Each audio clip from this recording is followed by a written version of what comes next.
Good evening and welcome to the City of Pasco Workshop Meeting. The council thanks you for being part of our city government. At workshop meetings, the council discusses issues, but no formal action is taken. Following the Healthy Washington Roadmap to Recovery Phase 2 requirements, the City Council may conduct in-person meetings while continuing to provide remote access to their meetings until the Washington state restrictions are lifted. Therefore, facial masks are required to be worn at all times while in the council chambers. If any individual is unable to comply with this order, then the meeting will be recessed until compliance is met. If compliance is not met and the individual refuses to leave the chambers, then the meeting will reconvene only virtually or be adjourned. The agenda packet is available on the City of Pasco's website at www.pasco-wa/agenda.gov/agenda. Please note that the City Council workshops may be accessed through GoToWebinar. This workshop is also being televised live on Pasco TV, channel 191, on Spectrum Cable in Pasco and Richland, and is streamed on the city's Facebook page, website, and YouTube channel. This and previous council meeting workshop video is available on the city's website. And lastly, the public may submit their comments and or questions by contacting the city manager or city clerk or using the feedback form on the city's website. So with that, we appreciate everybody being here tonight. And we can have a roll call, please. Councilmember Alvarado. Present. Maloney. Present. Milne. Present. Roach. Present. Serrano. Here. Mayor Pro Tem Barajas. Present. And Mayor Martinez. Present. Great. Thank you, and we're all here today. Could we rise for the flag salute, please? I pledge allegiance to the flag of the United States of America and to the republic for which it stands, one nation, under God, indivisible, with liberty and justice for all.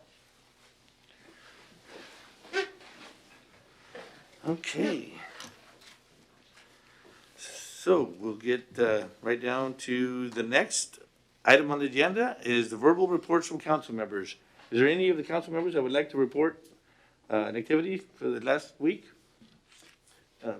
Councilmember Maloney. Thank you, Mr. Mayor. Councilmember Milne and Alvarado and myself, we spent some time in downtown on Saturday, talking with some of the businesses and talking with the DPDA, seeing some of the specialty kitchen, some of the changes they've made there and how they're setting some things up. So there's some, it's the downtown businesses, they're starting to pick up. We're starting to hear some good news stories from some of that.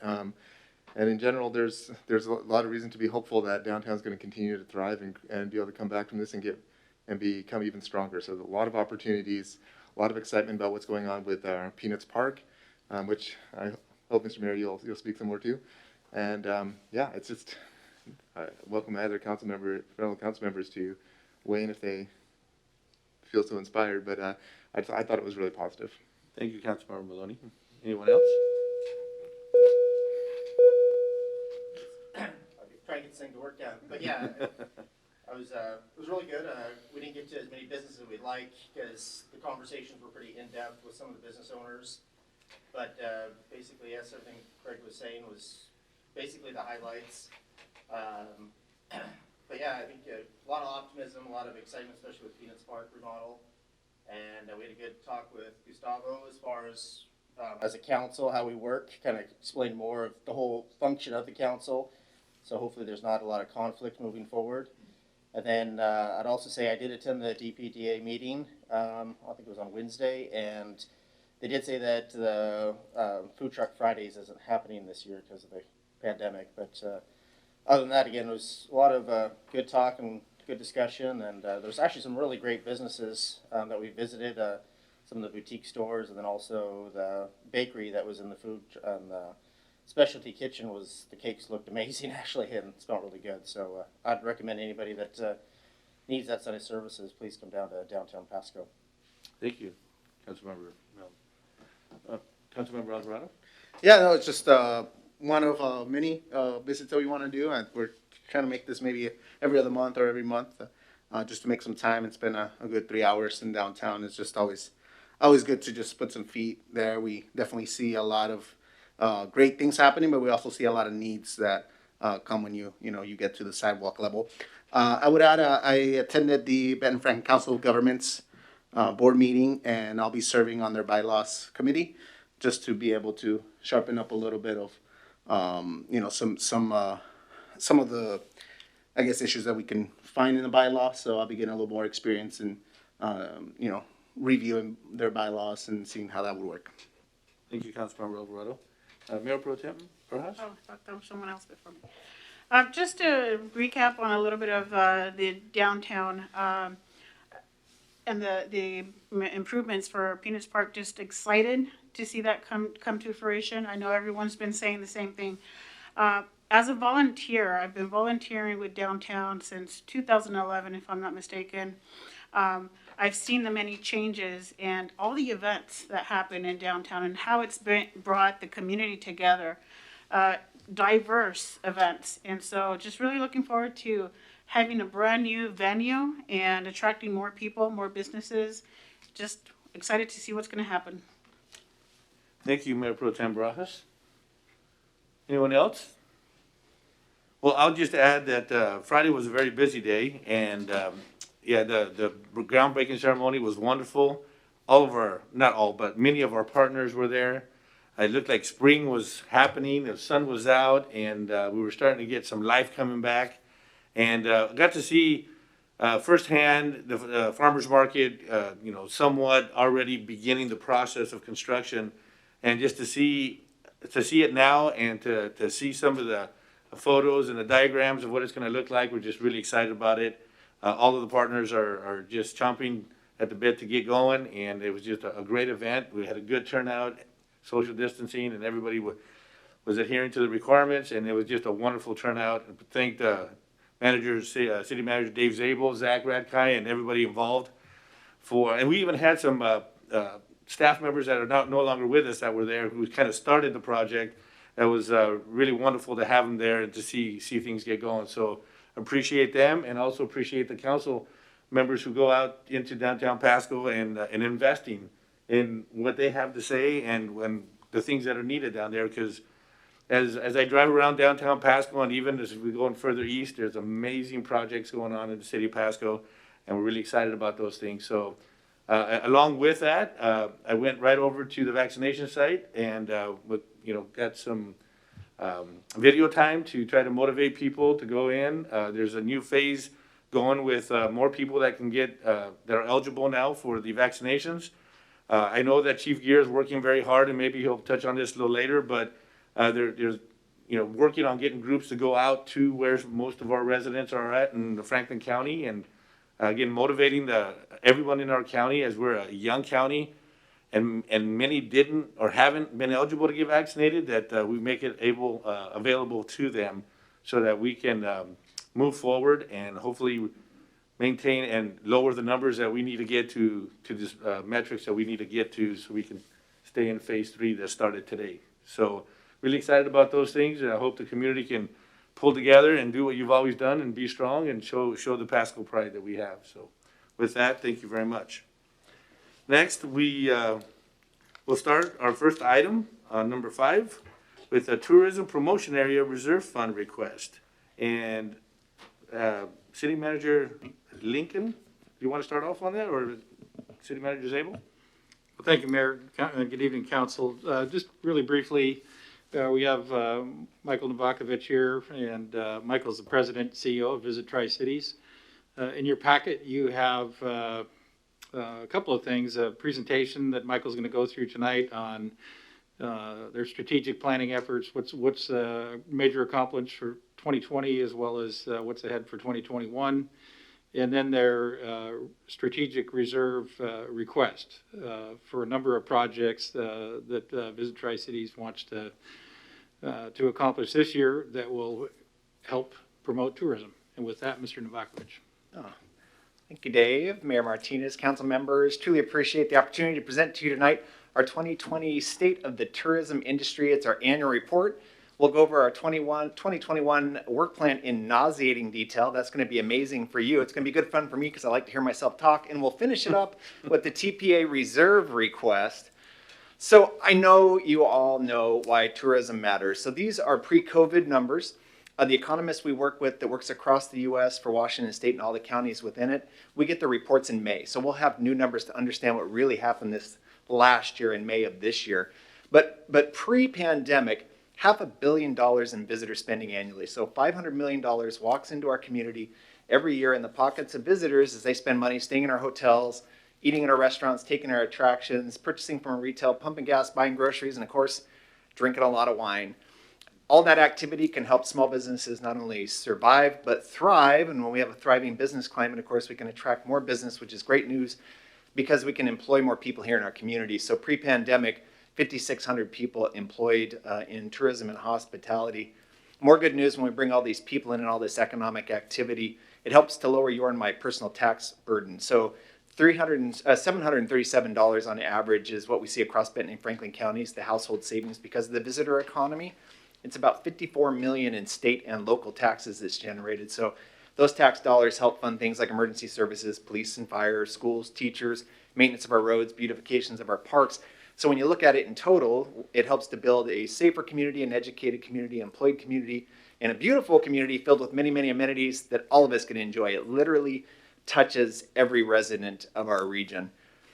Last year, though, we know that we saw a real downturn in tourism and hospitality. Of course, we had the stay at home, stay safe order. Everything came to a grinding halt. If you look at that last column, totals, two up from the bottom, you see the tax distribution for hotel motel tax was $1.5 million. If you look directly below that, you can see the 2020 number, which it was 700,000. So we saw about a 55% loss in terms of what we generated in hotel motel tax. This is only part of the picture, but I think it paints a pretty clear illustration that last year was a rough year in this industry. We had hotels closed, we lost restaurants, we lost some retail establishments. When we look at that 700 number and that 55% downturn, we have two things going on. One, we definitely had decreased visitation, but also our ability for our hoteliers to charge the rates they had to drop it, so less tax revenue was generated. When we look at our financial picture, though, revenue side of the house only, 2019, best year ever over there on the left. When you look at 2020, we lost ground, but it doesn't look like we lost a ton of ground comparatively. A couple things going on there. One, our hotel motel lodging contracts, we had a 5-year rolling average, so we continued to receive payments. So thank you, City of Pasco, for being a partner in that. But if you look at that 2020 graph up there in the, I know there's no corners on a circle, but if there was one, we'd be looking at that county figure on 2020, 13.1%. You won't see that on 19. Last year, we had a contract with Benton County for CARES grant money to do COVID mitigation communications for our community that had a value up to $435,000. So in terms of our budget, that's pretty big dollars.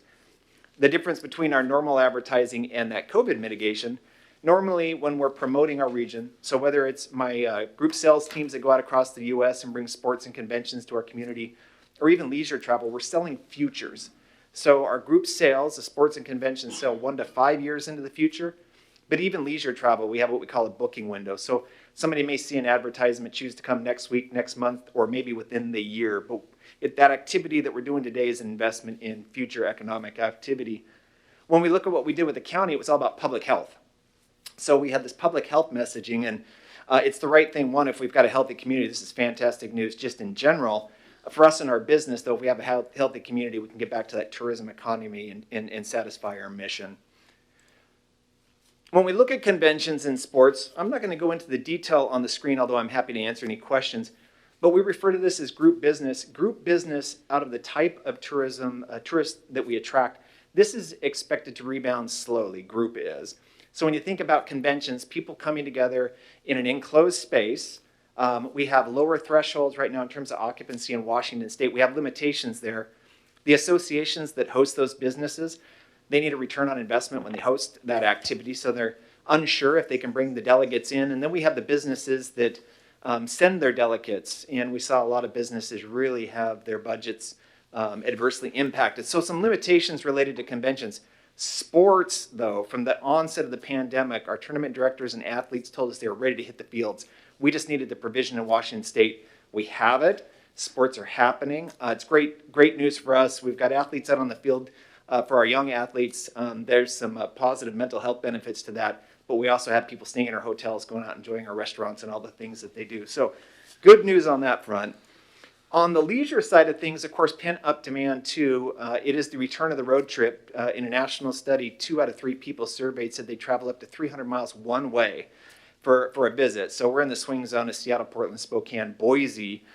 Media outreach, if you look at that second bullet there, travel writers, we usually bring in 15 to 20 travel writers annually. Last year, due to the pandemic, we only had 2 in here. Good news this year, though, there is a national convention that's called TBEX, the Travel Bloggers Exchange. It happens once in North America annually. Tri-Cities won it. We're bringing them in. What it looks like it's going to be September. We're juggling the date a bit just because we want to make sure that we're managing the COVID situation best we can. 400 to 600 travel writers coming in. So massive, massive event. It's going to create exposure that's going to pay dividends well into the future for us. So we're super excited. Other tactics that we use, of course, digital and social marketing. We have strong followings. Everything leads back to our website where we have compelling experiences. We're building out a new website this year. You'll see it launch in July. We're super excited about that. We have tried and true marketing tactics as well. So broadcast media, TV, some print. We don't do a ton of print, but we do streaming content called OTT, over the top. Very successful there. Of course, I mentioned we did COVID mitigation communications. Great success there. When we look at what happened last year, whether it was getting our community to mask up, or of course all of the W's, and then get tested, and now having conversations about getting vaccinated. A good success there. A couple images from our CYA campaign, Cover Your Air Holes, spread the word. People have been doing really good with that. But we want to thank you again for your investment, because this year, the city of Pasco, along with other municipal partners, helped fund the continuation of this messaging when those CARES Act dollars ran out. So you're helping to get our community healthy in a number of ways. Our 2021 work plan, there's about 150 lines of text here. As I mentioned, we'll go through each and every one of these. I look forward to that. If you have any questions along the way, just go ahead and raise your hand. I'll stop, explain it. I would never do that to you. This really gets in the weeds. A lot of the tactics I just mentioned that we ran last year, we're doing and more. So we have a number of digital tactics, really embracing the fact that people are looking for touchless technology. So we have a virtual city pass we've launched. We have virtual tours of the Tri-Cities. One of them's for our leisure travelers. Another one's for the decision makers that plan meetings, conventions, and sports. They can take virtual tours of our sports infrastructure, our meeting facilities, and hotels. A lot of detail. Again, happy to answer any questions you might have. But our Tpa Reserve Request. So TPA, just as a reminder, tourism promotion area. So there's a $2 per room night assessment visitors to our communities pay. If our expenses are less than our revenues, we put these monies into our reserve account. So I should mention, out of the numbers listed here on the screen, we have an additional $500,000 that sits in reserves for things like a pandemic to maintain our operations. We didn't touch it last year, so there's a $500,000 that's sitting there should we have sustained activity or something else comes up in the future. Outside of those dollars, you can see that we have $1.1 million available with a chunk of change already committed, but it leaves us a little over $500,000 available for reinvestment. So our Tri-City Regional Hotel Motel Commission, there's 6 commissioners, 2 per city with hotels. So in the city of Pasco, you have BJ Patel, the owner of the Courtyard by Marriott, and then we have Monica Hammerberg up there at the Hampton Inn and Suites off of 68 are your commissioners. They're also happen to be my board members as well, and just dynamite individuals. We come together with the commission and we develop these strategies to drive future visitation. So again, making an investment today for returns tomorrow. We came up with $345,000 worth of projects to invest in for your consideration. I'll just give you a quick rundown. Starting at the top, Destination Next assessment is really a destination assessment in and of itself. It's kind of like a SWOT analysis on steroids, looking at our community, what the assets are. We'll use that and couple it with strategic planning, which we need to do this year. TBEX hosting, I mentioned the Travel Bloggers Exchange. We have some additional promotional activities there to get greater lift out of all these travel writers here. SkyNav. So this is bird's eye views of the Tri-Cities. So it's a 360-degree virtual experience. You can literally strap on the goggles, or you can watch this on your desktop or whatever device you might be using. What we want to do here is there's a bird's eye view of downtown Pasco. There's one that's out across the street. It's at Volunteer Park. It's looking at the courthouse. They sweep around, but there's icons around town. And if you click on the icons, it'll take you to another point in town, like Chiawana Park's on there, for instance. What these dollars will do is provide grant opportunities for businesses to be a part of that. So when SkyNav comes in and shoots the 360-degree tours, it costs about $2,000 per site. So that's a pretty big lift for a small business. So what we do with these dollars is fund $1,000 of it. They'd put some skin in the game and fund the other $1,000 of it, and then we could have this map populated with all these really cool assets and amenities of the Tri-Cities. Visiting Friends and Relatives campaign. Normally, we do not advertise in market, as in the Tri-Cities. Everything we do exists outside of our community. We recognize, though, that we've got people that rather than visiting their friends and relatives in Seattle, Portland, Spokane, Boise, or wherever they might go, how about they invite them in to have an experience here in the Tri-Cities? Some people are going to couch surf. Others, if you're like me, I love my family, but I'm going to stay in a hotel. Maybe you escape, you go stay in a hotel. Either way, it's going to drive economic impact. Billboard advertising, it's everything you think that it might be. We hear anecdotally time and again that people drive around the Tri-Cities to go to Walla Walla for a wine experience. So we'd have signs strategically placed coming from Seattle, down from Spokane, down the gorge from Portland, but even coming out of Walla Walla to stop in the Tri-Cities on your way back to wherever you're going or plan your next visit here. We have that new flight going down to San Diego starting in late May. We're super excited.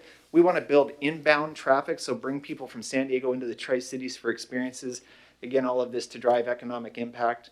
The consumer sentiment study, we'd focus on the Puget Sound, which is our largest market, to really understand what their thoughts on the Tri-Cities are. And is there some barriers that we need to overcome through messaging and education, but also what is it that they're looking to do to put a finer point on our advertising? Social media influencers, you've probably seen some of these folks that have 1 million followers and they promote products and brands. We bring one in for a social takeover of our channels. Finally, music licensing, one I'm excited about, in part because I'm a musician, but more importantly because I think it's going to have huge impact. We have a major label recording artist with a song that blew it off the charts that we reworked to be all about the Tri-Cities. We've had preliminary conversations with their legal team to see about licensing. We're hopeful if we have the funding to do it, that they will green light it. We'd actually create something we intend to go viral. It'd highlight the Tri-Cities, but the diversity of our community, not only the tourism assets related to it, but our actual population of our community. And it's a fun take on what an experience here would be. Our expectations of it would be performing something like Alaska Airlines with their safety dance video. $345,000 worth of projects, again, for reinvestment. And that's what I had for you tonight. I'm happy to answer any questions you might have. Well, thank you very much for that report. Any questions from the council? So, Councilmember Maloney. Thank you, Mr. Mayor. And thank you, Mr. Novakovic. It's always a pleasure to hear all the cool things you're doing, and then couched in the language in which you use it is always such a pleasure, truly. Thank you. I do have a question. So with these proposed projects, obviously we have a number of existing economic development type efforts and other regional efforts that we're pushing. MyTri 2030 is a prime example.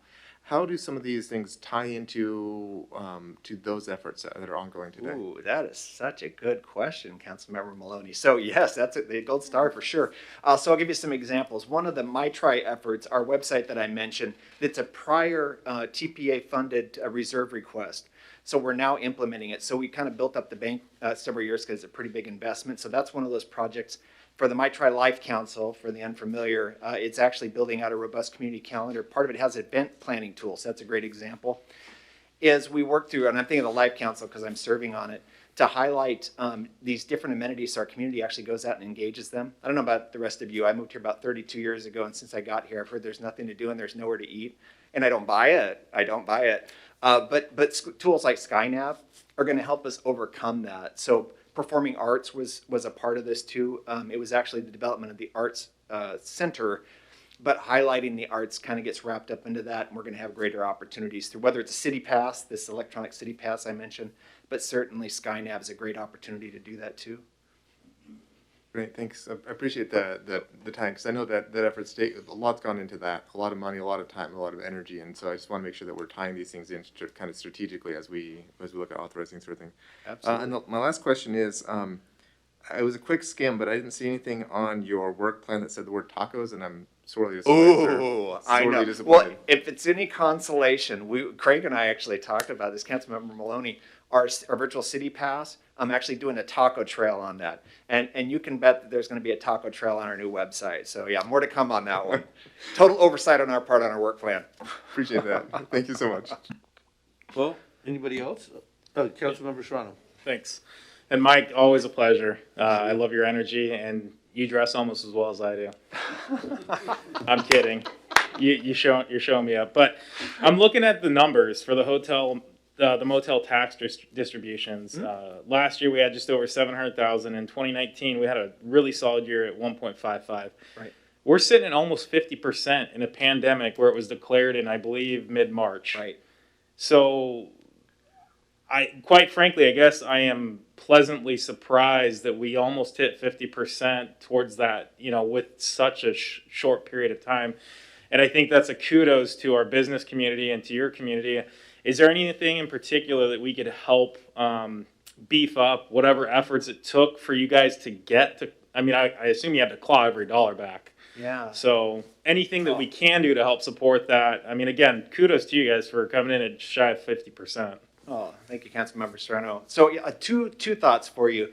One, and you're doing it, but the continued messaging to our community to stay the course, whether it's watching our distance, wearing the mask, washing our hands, but certainly getting out, getting tested, and then vaccinated. So important. We're going to be engaging in some endeavors for Franklin County in particular in that regard. The other piece is embracing that visiting friends and relatives. If you have an opportunity, invite people in to experience our community, and it helps support small business, all those jobs, and literally, as you saw, it touches everybody. The quality of life impacts that it helps to fund, everybody benefits from it. So yeah, such a great question. Thank you. Thank you. Well, if there's nobody else, thank you for the thorough report. Always exciting to see what's happening, and now's the time. Right. Now's the time, and we have to make up ground, and hopefully we can get those reserves back to where they were, and still utilize them, what we can utilize now to impact these. It's like it's starting from fresh now, so we really need to get out there, and especially with all the things coming into Pasco, it's just an exciting time. So, again, thank you for what you do and how you do it. I've always been, whoever chooses, the people in your position, you may, your previous manager, Watkins, and yourself, and you guys do wonderful work, and we're sure excited about everything you guys do for us. So thank you. Yeah, we appreciate the support and the partnership for sure. You bet. Well, just keep up the good work. We'll do it. All right. Well, thank you very much. Next, we'll move right on to item B, transportation planning efforts. Director Rick White, are you on the line tonight?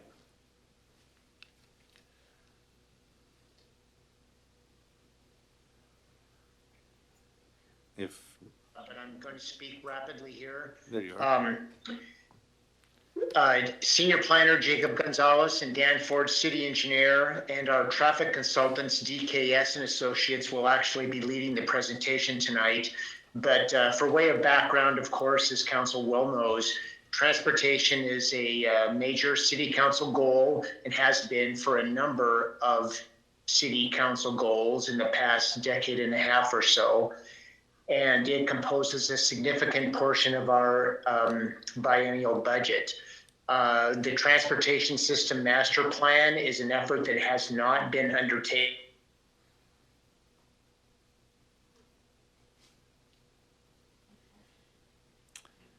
Looks like we have some technical difficulties here.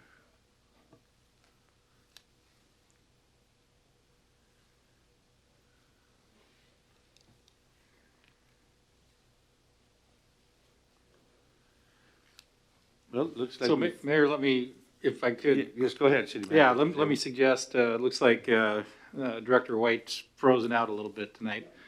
So as I think where he was going was this is our first comprehensive traffic system plan.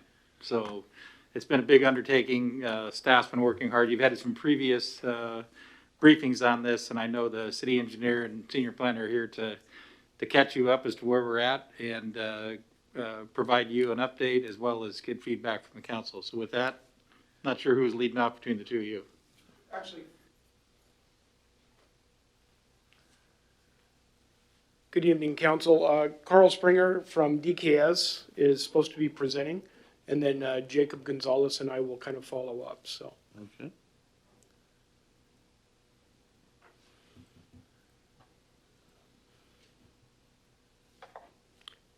Let's hope that he's out there. I'm here. There All he right. is. Good evening, Carl. Good evening. How are you doing tonight? I've been listening attentively. You had a first item was very interesting to listen to that session. So, Dan, the first couple slides, would you like me to cover those, or what would you like? Yeah. This is really just an Take this overview. as So yours, right? again, I'm Carl Springer with DKS Associates. I'm the lead consultant for the team that's helping city staff to prepare the transportation system master plan. Tonight, we're going to present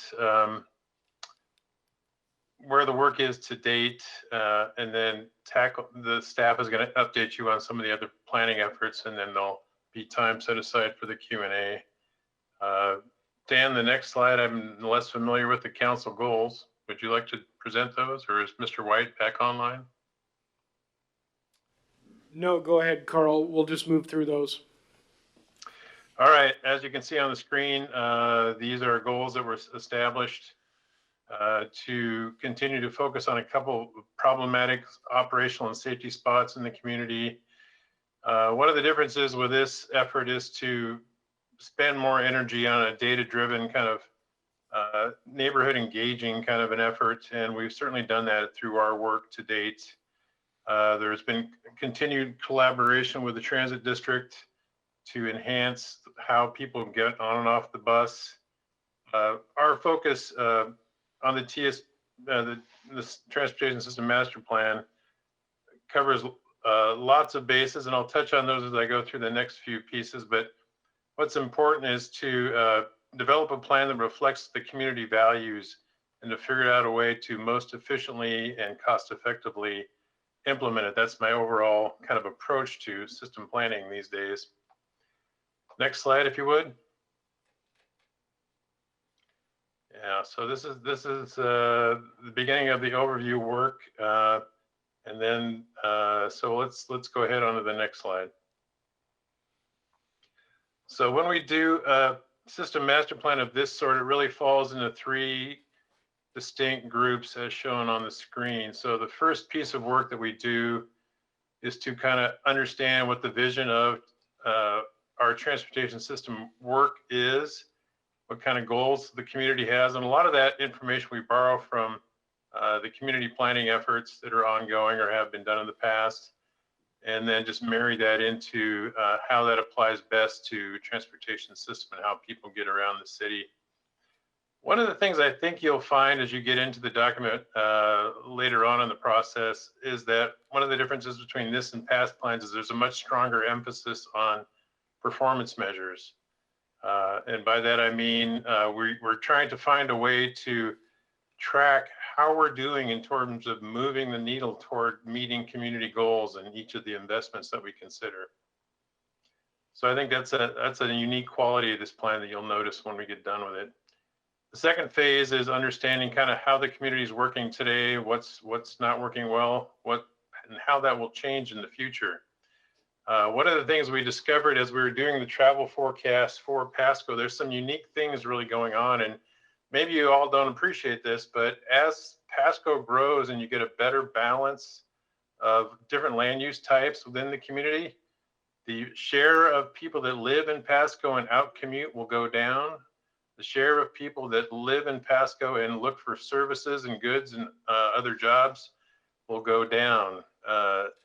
But the total volume of traffic in Pasco will actually be going up. So the traditional patterns you see in the morning where people are out commuting, that'll start to balance out more than it is today. The last phase is on how we lay out the investment plan and what tools staff and the developers need to implement these projects going forward. Next slide. So this is a snapshot view of the schedule to date. We're at the phase where we're wrapping up our evaluation. You can see the list of work that's been completed. Right now, we're focusing on wrapping up the solutions development and developing tools and standards for the staff to apply and make modification to your current standards in a few cases. Then one other important piece is the TIF update, and I'm sure you're all familiar with what a TIF is, a traffic impact fee. That is a primary mechanism for funding some of these projects that are identified in this plan. At the rate we're going, we expect to have a document ready for you to adopt in later spring, probably in the May to June range. So you can expect that in that time frame. Next slide. So some of the system issues that we identified early in the process. So we've done a couple things. We've done extensive work with city staff. We've done a lot of field work.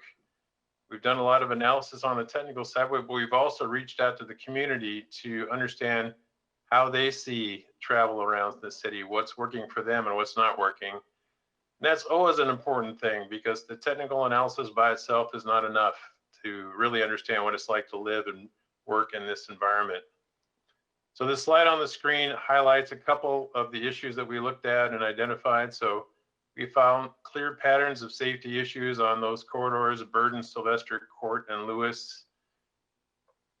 And we also saw, as noted by the council goals, congestion issues on Road 68, Burden, and on 395 near Sylvester and Lewis in the downtown area.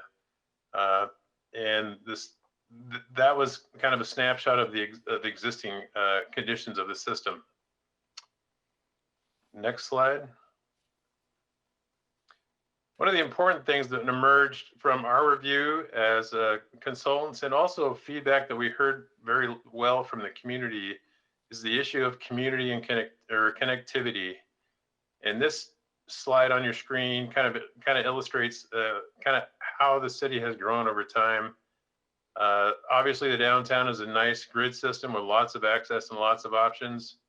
And looking at the area to the west, less so. And then as you move north of 182, the design and layout of the community is even more limited in terms of vehicle access and walking and biking access.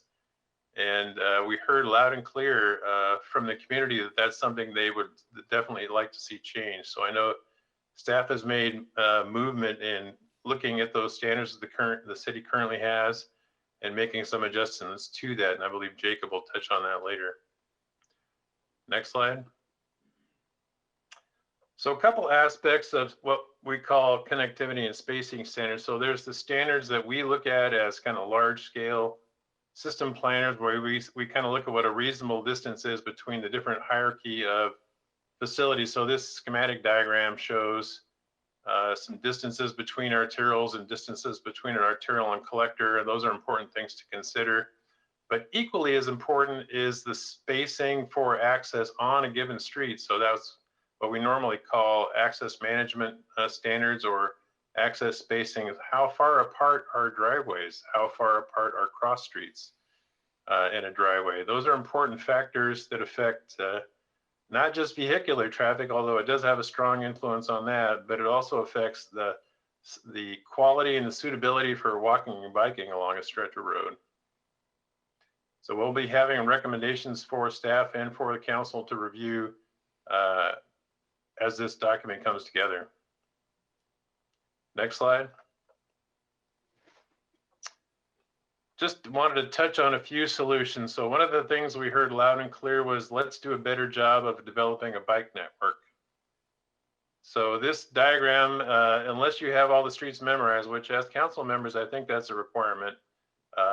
You could see that we've kind of started to lay out a priority bike network, which includes a couple of things. It includes bike facilities that are right on the street and bike facilities that have a little bit of separation between vehicles and where the bikes travel. So we're trying to make the best use we can of the facilities you have and then make space for safe bike travel. On to the next slide, it shows you a couple of cross sections that we're introducing. So one is where you have a dedicated bike lane. On the top, the one that's called Tier 1 separated, you can see you've got bike lanes on the side, but you also have what we call a striped buffer between the edge of the travel lane and the bike facility. And so that gives the bike rider primarily a greater level of comfort as opposed to riding right next to a quick moving truck or car. The bottom one where the bike is just sharing the roadway separated by a little bit of space, those are more appropriate for lower speed, lower volume streets where the chances of conflict and concerns on the rider's behalf, that kind of a layout works better for them. So we recommend it in those cases. Next slide. So switching gears to other couple things we realized. So these three corridors, Court, Sylvester, and 20th, by our forecast for the horizon year, so the 2040 snapshot of Pasco and its surrounding communities growing as you expect to grow, the volume of traffic on these streets isn't enough to require that you keep all the lanes that you currently have. So for example, on Sylvester, it'd be possible to go from the 4-lane cross section that you have to 1 travel lane in each direction, use the extra space to make a center turn lane, which would dramatically improve safety, because a lot of your crashes on Sylvester and on Court are folks hitting cars waiting to turn left in a through lane. So that kind of redesign will give opportunity to improve safety, but there'll also be room left to put bike lanes on those corridors. So you're not expanding the street, you're reallocating the street. So the next time the city would do a maintenance job where you do a pavement overlay, that would be a great opportunity to consider that kind of a treatment as an example. Next slide. So similar kinds of issues were raised on the corridors flagged here, Road 100, portions of Burns Road, and we're shown to have, again, the current plan shows 5 lanes on all those facilities, meaning 2 travel lanes in each direction and a center turn lane. But certainly the outlying sections of Road 100, so Road 100 south of Chapel Hill all the way down, by our estimate, doesn't need to be 5 lanes. It can remain as 3 lanes the way it's built today. So that's a change as an example from your current plan. Next slide. And these are the famous Watchdog interchanges on 182 that are the place where the city has grown the most in recent years. So it's the capacity that's there now has been kind of fallen short and will continue to fall short as growth occurs out in that part of town. And so we're looking for solutions to improve that. One of the ideas, and you, Councilor, should be familiar with that, is a parallel overcrossing to 182 just to the west of Road 68. I think that's Road 72, if I remember right. That would allow traffic that has no interest in getting on or off the freeway to get across the freeway to the other side of the community, as an example. Next slide. This is Highway 12. Same kinds of concerns here. In a few cases, you've got a mix of interchanges and intersections and potential for upgraded treatments here to serve growth in that part of the community. Next slide, please. So I can tell you, as a guy whose focus has been on transportation system plans for communities all over the Northwest, probably one of the most important factors to consider is how are we going to pay for this? And so when we look at a high growth community like Pasco, this type of funding, the traffic impact fee, is an important piece. And one of the things we're doing as a part of our contract is to provide you information to recommend a new fee rate schedule. We're not there yet, but that'll be coming to you in the coming months. That new schedule will capture a list of major street projects that'll be vital to the community to support growth over time. And it'll be allocated on a fair basis to development as it comes online. I wanted to point out one thing, because one thing that I've encountered as I've gone through this project with the city is that there's a bit of a debate about the differences between a traffic impact fee, and mitigation fees. And if I'm talking the language that doesn't make sense, please let me know.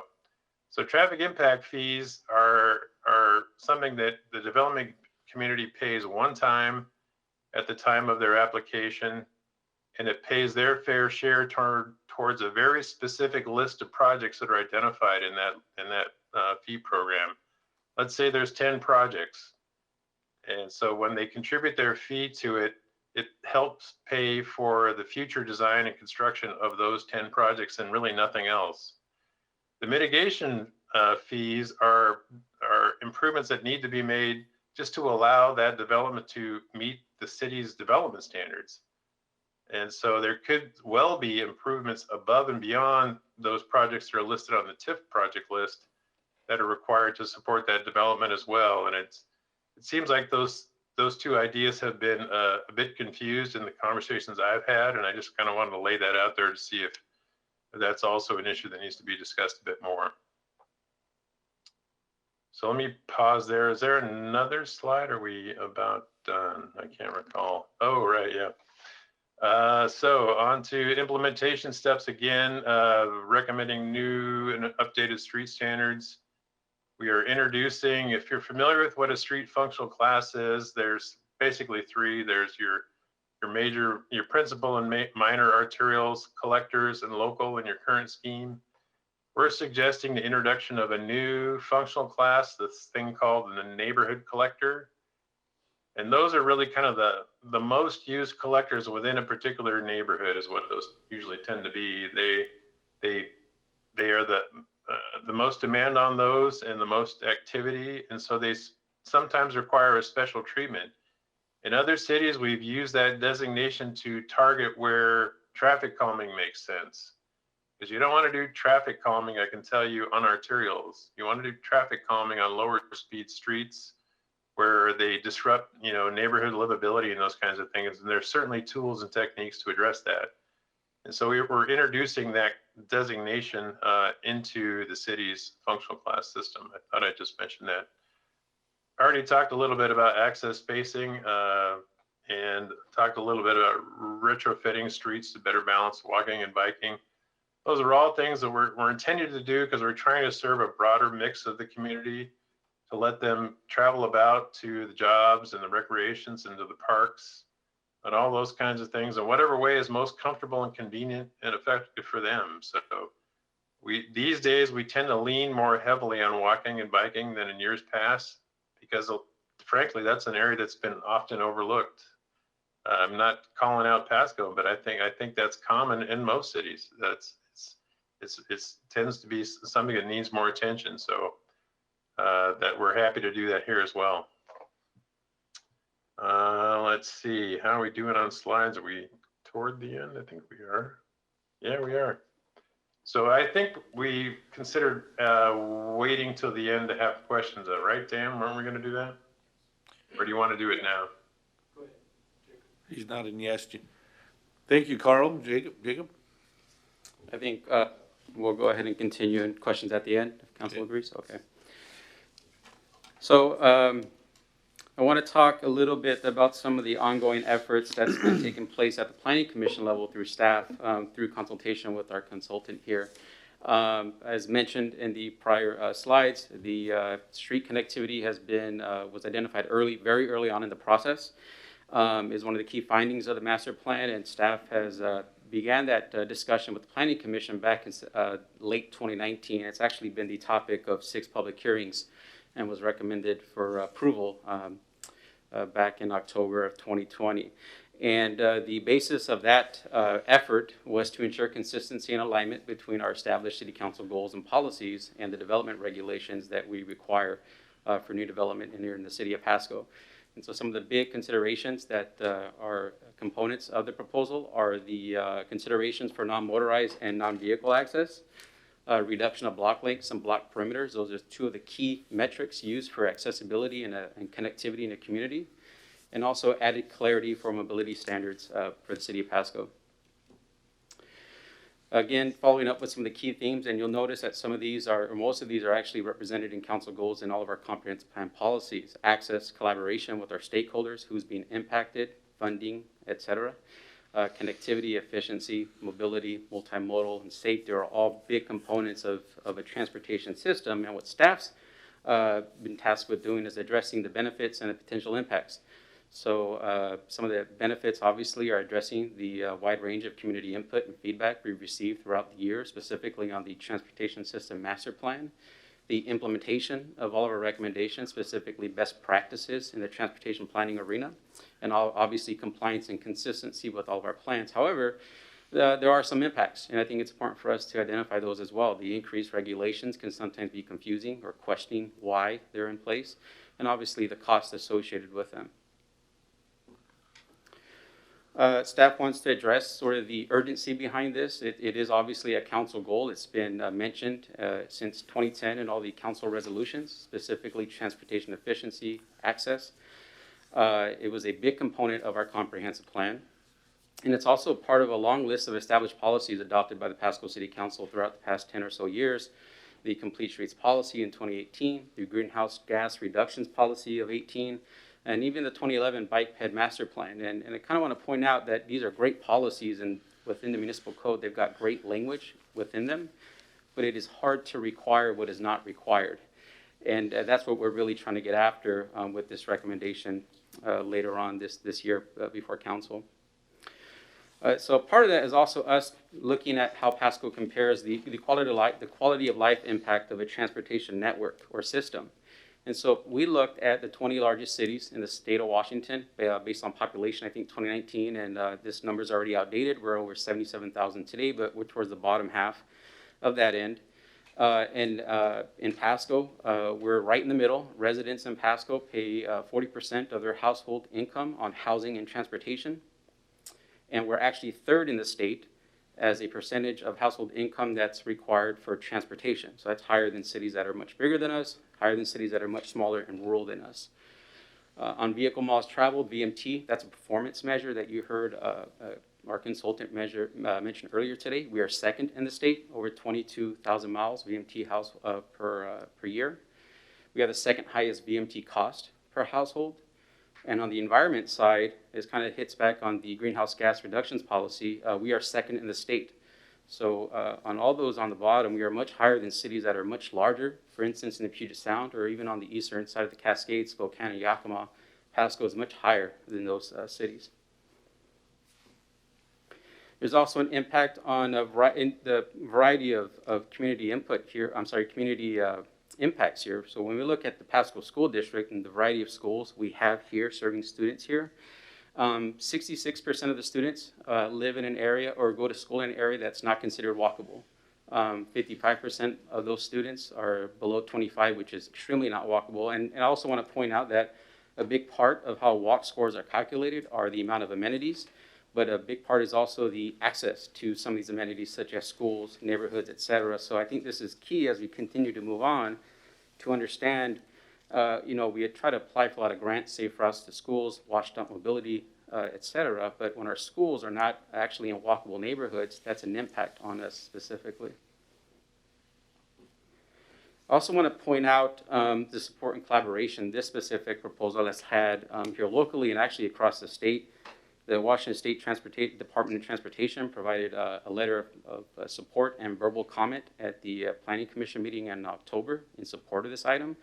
The Benton Franklin Council of Governments has done the same. Benton Franklin Transit, Visit Tri-Cities, Bike Tri-Cities, the Pasco Fire Department, and Sustainable Tri-Cities have all provided verbal and letters of support to the Planning Commission on this specific item. I think it's important to point this out. These are the same agencies that not only we have mutual partnerships and memberships with, but we also go to these agencies for funding, for support of our own projects. And so the more we can align all of our regional plans, policies, et cetera, with what we do here in Pasco, I think it sets us up financially for a more sustainable development pattern here in the city of Pasco. So the intent with this brief presentation was to take a part of the implementation that was identified earlier today and speak a little bit about what staff's been doing at the Planning Commission level and what you'll likely see here in the near future. So with that, I'd like to hand it off with City Engineer Dan Ford. Thank you, Jacob. Thank you, Jacob. Good evening, council, and again, I apologize for the issues that we've had this evening, but I can't imagine, I never thought I'd say this, it's great to actually be in front of you, to be able to talk rather than sitting in front of a screen someplace and just talking into the screen. So I wanted to touch a little bit on the quality of life, and I won't take up a whole lot of time. There's quite a number of slides here this evening, but I'll just try to go through them fairly quickly. What I'm talking about is more of the impact. What happens after the fact? What are we left with? Which development takes place? And we're in a really high growth rate. We've been in this for quite some time. And I'll be honest with you, as I look at the development, I look at the costs, I look at everything that's going on and the speed at which this is happening. I'll be honest with you, people are not paying the attention that they might in other times to the amenities that they're surrounded with. They don't pay attention up front. They're so interested, they're so anxious to be able to purchase that lot, to get that house built, to be able to do the things that they need to do. And we all know what a challenge that can be just amongst itself.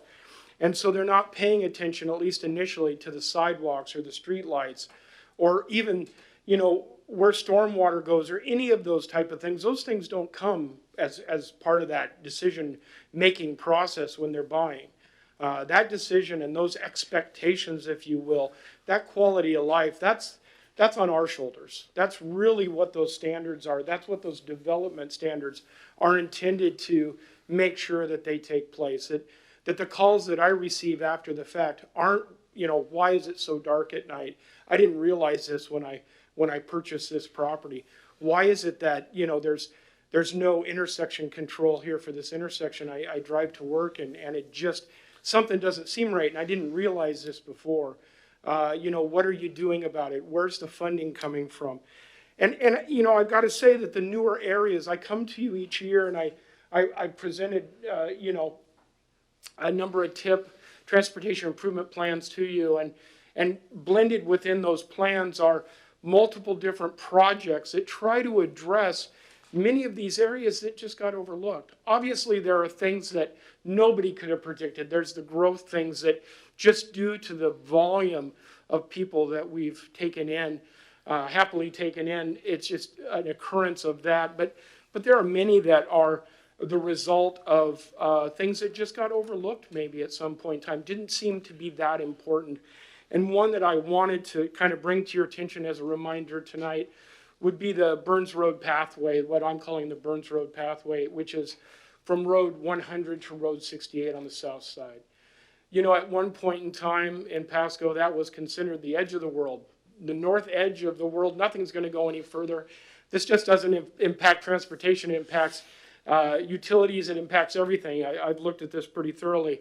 So there really wasn't any intent. What were you going to need a sidewalk to? You know, where were they going to go? Off into the, you know, sagebrush or something at some point off into the dunes, if you will. But now we're looking at the development and we're having to come back now and we're having to consider, geez, let's take this entire residential community. The school district's built 2 brand new schools north of Burns, centrally located to this large residential community. How do we then pay for these pathways or sidewalks that probably should have been done at the time development occurred, and it wasn't? So we keep coming back and we look for interesting and more innovative funding opportunities, and we stretch and we try to do safe routes to school. We try to do anything we can to try to put packages together in order to be able to come up with funding to do what seems obvious, so obvious right now. So the new areas that we've built in the last few years, I'm happy to say many of those areas are functioning well. You can go down through the new Chapel Hill Boulevard area and the DNR property, and you can see some of the impacts of not only the connectivity, but the pathways and the thinking that we're trying to bring forth to you through this transportation system master plan. The problems that we're going to continue to have, that we have quite a bit, are how do we fill in these blanks? How do we fill in the areas that may have been overlooked? I get calls on a regular basis as to, why don't I have any streetlights in my area? Why is it dark? I didn't notice this when we bought the property. I bought with 5 other neighbors and it's dark down here, and it's, you know, we've got a streetlight in our road, but you drive out into the main, you know, north-south collector and it's dark. You know, I don't mind my kids, you know, walking in the road in our small little road, but there's no way that they can get from school to get to here or to there or to get wherever they need to go. And, you know, again, these are the things that we're trying to make sure that we account for, that we make sure that we're consistent. And that's the biggest challenge with any of this is the inconsistencies. One of the things that I know when I drive around especially is people that are walking, you'll see a comment in some of the comments that have been made about, you know, where they're walking and then they have to walk partly into the field and then they have got to walk partly into the road in order to get wherever they're going. We want to try to continue our efforts to go forward and try to bring the consistency to those. Again, these aren't things that most people think about. These are the expectations that they have. They just expect that these things are there. And again, we're trying to make sure that those expectations are met as we go forward. So for that, and since I think Rick had problems, I'll turn it over and we'll open it up for questions, should you have any. Thank you, Dan.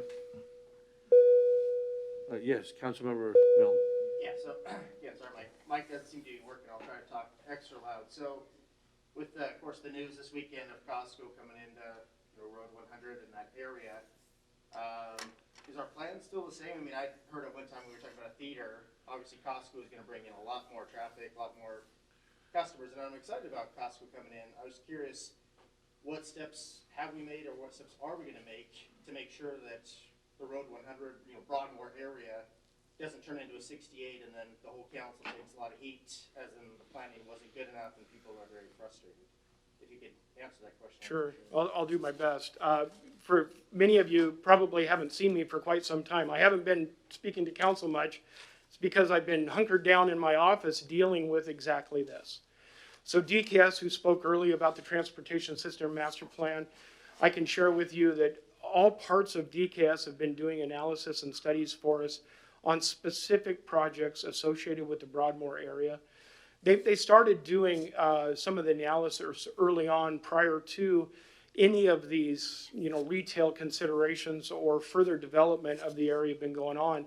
One of the things that I'll just point back to is the 6-year tip.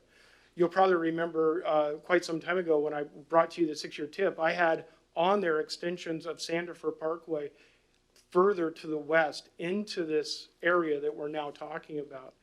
We also had improvements on Broadmoor itself north of the interchange, whether it be to the bike pedestrian or other improvements that have come up in the CIP package with, sewer and water and other utility considerations, even with the LID that I know the Public Works Director is working on currently. So to talk about transportation specifically and talk about we don't want it to be Road 68, again, that's been a theme for all of us, and we've worked really hard to try to analyze each and every opportunity that we can and try for once to be ahead of things. And I can share with you that DKS has done a fantastic job in working with that. Not only have we tried to stay ahead of it from a project specific, whether it be Sandifer and working the Sandifer intersection and opening that up and being able to expand both east and west on Sandifer, because it'll impact that intersection, both east and west, but also Burns Road intersection. That's going to be a very important intersection as we go forward. And the county traffic then travels to the south and they enter what we're affectionately referring to as the Broadmoor area. We've looked at all of that. We've looked at Burns Road through its capacity, not only as I've shared tonight with a pathway going to Road 68 or towards the east, but also to the west. We just got functional classification changes today for Burns Road farther to the west from that intersection. We've also looked at and prepared for what kind of improvement asks are we going to make of any development in this area. And we've had those estimates and those projections provided to us here just within the last weeks to try to stay ahead of that as well. And I can also share with you that through those efforts and through staff's efforts, Jacob's efforts through connectivity and the processes that he's gone through, I've also today, as a matter of fact today, able to put together funding requests and funding packages for that we've worked on. And I think you are all aware that we've, had issues, and the last time I spoke to you, SR 12, which came up tonight again, and our ag-grade crossings and our funding requests for those, or maybe Sylvester Overpass, Bike Ped and the funding for that. We've also now got Broadmoor to consider and some huge funding requests for that. And we've been working very steadily in the last few months to make sure that we're ahead of that going forward. Okay, thank you. I did have a quick question on that.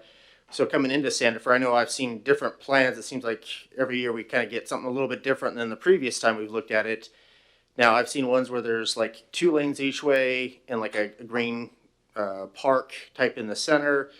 Can you expand on, is it going to be like 3 lanes each way with a big retail like Costco, or are you still sticking to the original plan of 2 lanes?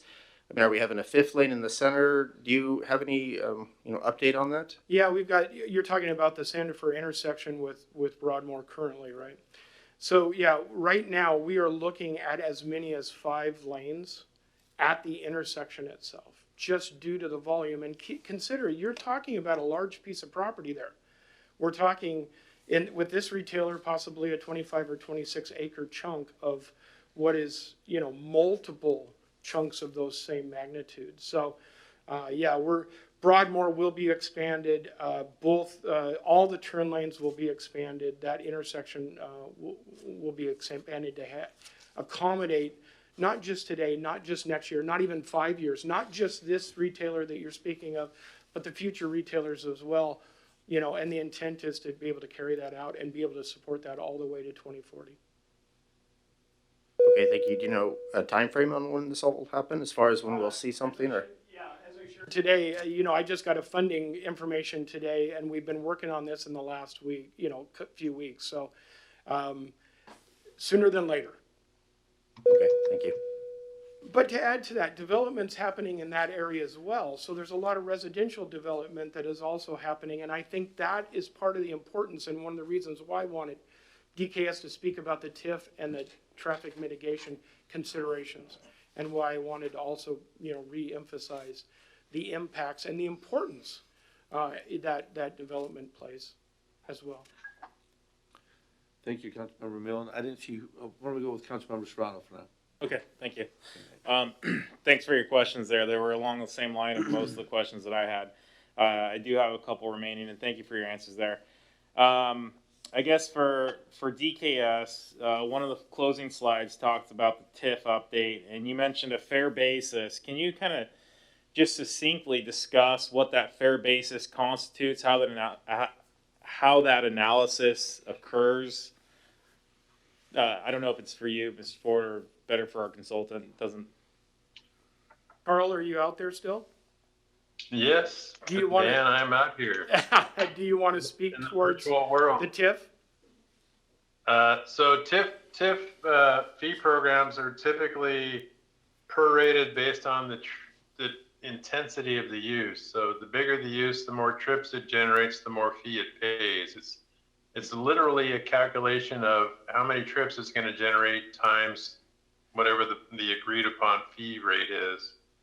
So large developments pay a proportionally larger share than small ones. Okay, I think that's as much as I need to know right now. I'll look at it when you bring it with the full analysis.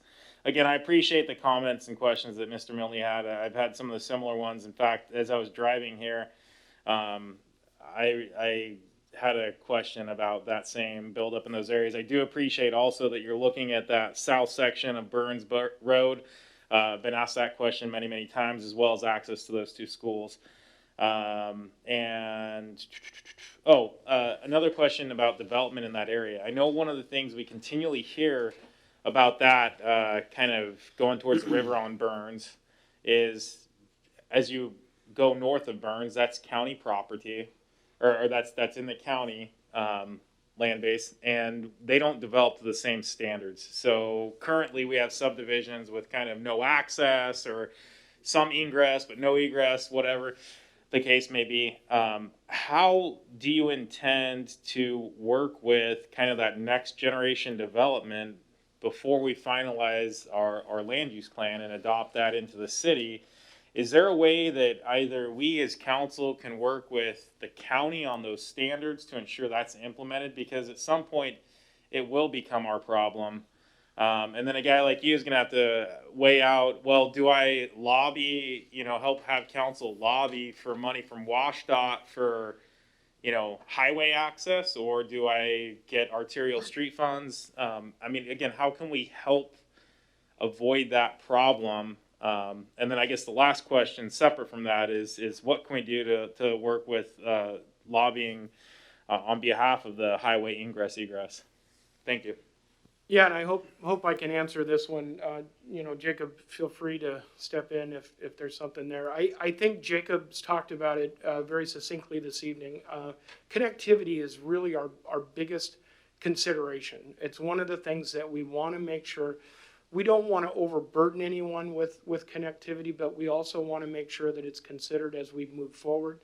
Some of the other private development that's going on up there is huge. It's not small. What we've talked about or focused on mostly is what we're referring to as the Broadmoor areas, mostly south of Burns Road to 182, but also north of Burns Road is where we're getting most of the submissions right now. Barker Ranch is one, Burns Road duplexes, which I think has been renamed to something else now, which is really close to the intersection, are really large considerations for what are you doing as far as kind of moving forward and ensuring that we don't create a problem that we could otherwise avoid, and then we have to come back and try to fix it later. And without getting too detailed about any one of those, I think Jacob has really tried, I know staff has really tried to put forth this connectability consideration so that we don't have the fire response times and the long run around to another road to be able to get to the same spot and try to implement these things going forward.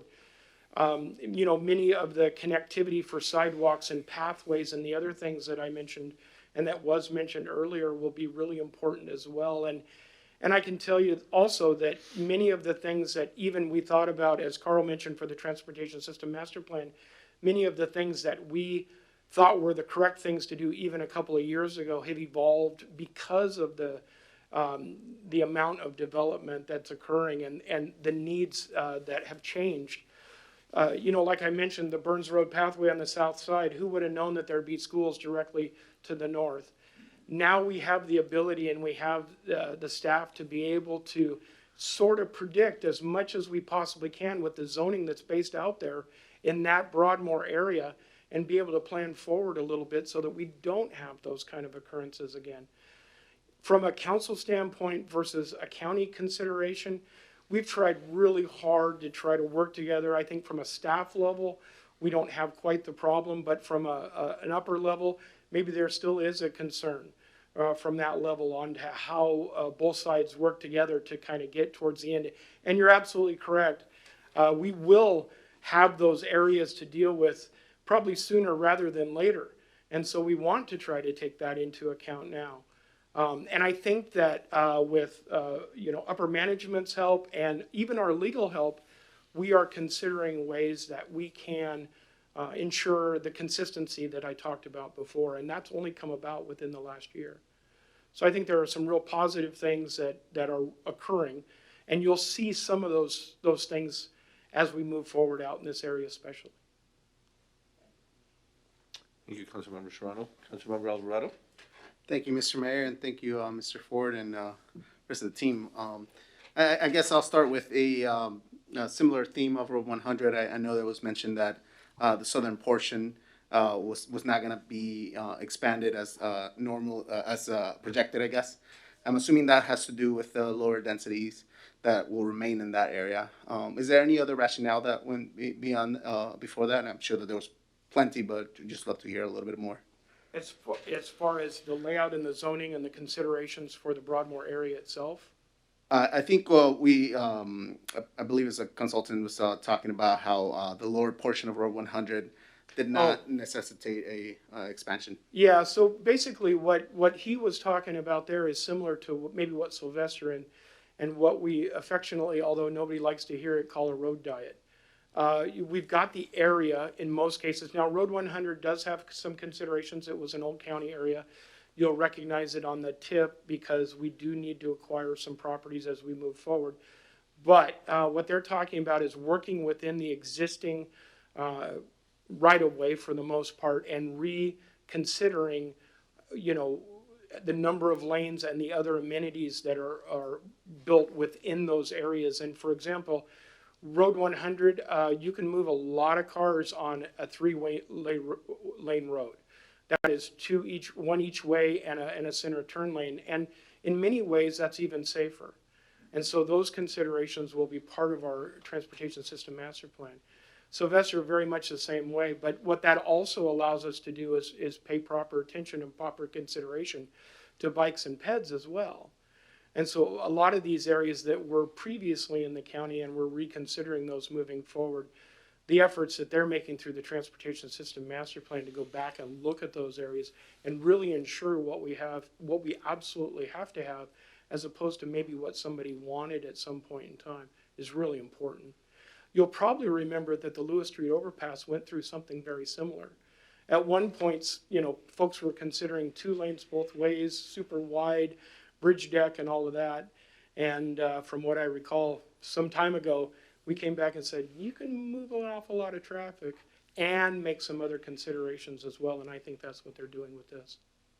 Is that based on some modeling or? Yeah, actually, DKS they've created and been working with our model, and they do a fantastic job with that. And that's one of the reasons for a continuity that we've reached back out to them for some other efforts as well. And they've been able to turn that around so quickly because of that. Thank you. And then I have a quick question about in the presentation. There was two presented, sections of what street layouts would look like. I'm assuming those are 2 examples and not the only options. Is that, am I correct? Yeah, I think those were just 2 examples to show for you what some considerations, including bike and pedestrian considerations going forward, might be. So my assumption is it's a more comprehensive. There'll be more. Yeah, there's going to be more. There's all kinds. Perfect. Thank you. Thank you, Councilmember Alvarado. Councilmember Maloney. Thank you, Mr. Mayor. So I guess I'll start, Mr. Ford. So obviously I've had a chance to hear from you, a few times over the years and had some good conversations. And I guess what's really, I guess, standing out to me this evening is, well, you're always solid on the technical details of the engineering and standards and projects and such. I think tonight might be the first time I heard you speak so specifically and eloquently about the human element of transportation. And that really carries a lot of weight with me as you're talking about some of this and some of the ways that Mr. Gonzalez helped frame up what does it really look like to our people. I mean, the fact that we're like the second most expensive or third most expensive percentage of our budgets going to transportation in the entire state. I mean, I think of comparing us to like Seattle, Spokane, Tacoma. I mean, this is that's brutal to me. I mean, the fact that our layout and the way our city and the Tri-Cities as a whole has developed is costing individuals so much of their budget just because of that planning. Just really drives home how important it is to get this right. And while we can't go back and magically fix everything that we may have done wrong, here's an opportunity as we're doing this very large expansion out in the Broadmoor area to get that part right. Yes. So I really appreciate that. And I guess I know this is just a teaser and a status update primarily, right? That I'm sure we'll get a lot more in-depth information down the road. And so I won't ask you any specific details there, but could you help me understand what the kind of the scale of the difference you'd expect? Does this change very much in our capital planning for transportation projects, or in general, is this more or less in line? I mean, when we're talking about additional costs, are we talking about borne by the city at large? Are we talking about borne by the developers? Like, can you help me break that down a little bit? What does this really, big picture wise, Sure. not individual project wise, big picture, who's paying for this? What does this look like? Sure. I'll be honest with you, as you're describing your question or framing your question, I'm thinking, oh my gosh, how am I going to answer this big question? And I'll be honest with you, we've been on this path for some time now. Whether you want to believe it or not, you've all helped. You've steered the ship in this direction. Your council goals, which Jacob mentioned very succinctly, he always tries to do that because it is the driving point of all of this. And I think, this guy sitting over here in the corner has had a big hand in this, the city manager, in his efforts and his vision in going forward. Is it going to be a one day it's this and the next day it's a giant shock? No, not at all. Many of these pieces, many of these parts, we've implemented them. We've already put them in place. Some of the road diets, some of the other things that we've discussed tonight, yeah, it may be news, but it's good news. It's not bad news. I'll be honest with you, we've struggled. We've the comments and they hit me, square between the eyes because I've heard it for the last 5 years. We don't want another Road 68. And I can't help but personally think, well, yeah, it's bad, but it's not that bad. I love the fact that we've got the problems that we've got in a lot of ways because it's good for us. It's good for the city. It means growth. And by growth and thinking outside the box and the things that Jacob has brought up and the things that DKS bring up for us, it's really about continuing to move forward and improve and meet these expectations without question. People shouldn't have to worry about streetlights and sidewalks and, getting their place flooded out in front of that shouldn't be a worry. That's what they've got us for. That's what we think about. That's what we unfortunately struggle with on a daily basis. To answer your question, I think it's a balance. I have yet to see a situation in where the cities put their thumb on anybody or had the ability to do so to over ask for anything. We partner with everybody. I think you'll remember the 6-year tip when I brought you, Road 100 overpass and bike pedestrian considerations, or Road 68 or Sylvester overpass or SR12. It's always a partnership. Even some partnerships with the county at Road 44 intersection, for example, have been something that we have on our tip and we try to work towards. So it's going to be about, sharing the costs. It's going to be about, okay, you're only going to pay or you're only going to be responsible for that portion of which you impact. We're going to step in. We're going to do everything we can to try to help with that. It's our responsibility, but it's our responsibility to make sure everybody comes to the table and tries to work together. All right, Mr. Ford, again, thank you for the presentation. I appreciate your passion tonight. Thank you. Thank you, Councilmember Maloney.